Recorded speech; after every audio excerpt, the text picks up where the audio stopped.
अंता विधानसभा उपचुनाव को लेकर हर किसी के मन में एक ही सवाल है और वो है आखिर बीजेपी ने प्रत्याशी उतारने में इतना वक्त क्यों लगाया। इतनी देर के बाद जिसे टिकट दिया वो भी ऐसा फेस जिसकी कोई पहचान नहीं, सिर्फ इतना कि वो माली समाज से है।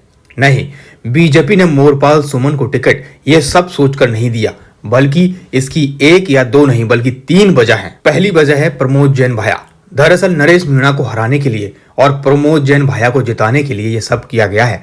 आप सोच रहे होंगे ऐसा कैसे हो सकता है, बीजेपी और कांग्रेस तो विपरीत विचारधारा वाली पार्टी हैं, तो ऐसा क्यों करेंगी। लेकिन हुआ ऐसा ही है। भले ही बीजेपी और कांग्रेस एक दूसरे के विरोधी हैं, लेकिन बीजेपी प्रमोद जैन भाया की कभी विरोधी नहीं रही है।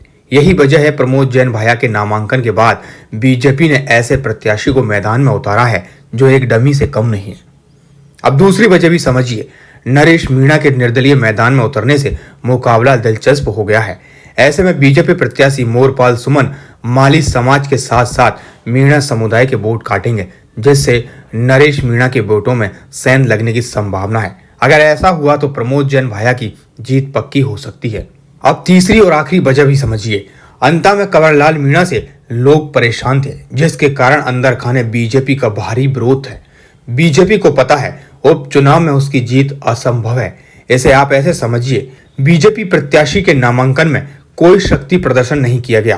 प्रत्याशी के साथ सिर्फ 4 लोग गए और पर्चा दाखिल कर दिया, जबकि बीजेपी ने प्रत्याशी घोषित करने के बाद अंता में स्टार प्रचारकों की लिस्ट जारी कर दी, जिसमें सीएम से लेकर दोनों डिप्टी सीएम समेत पूरी सरकार है। राजस्थान बीजेपी का पूरा संगठन है, जिसमें ऐसे ऐसे नेता हैं जो पूर्व सीएम या बड़े बड़े पदों पर रहे हैं। ये सिर्फ दिखाने के लिए है।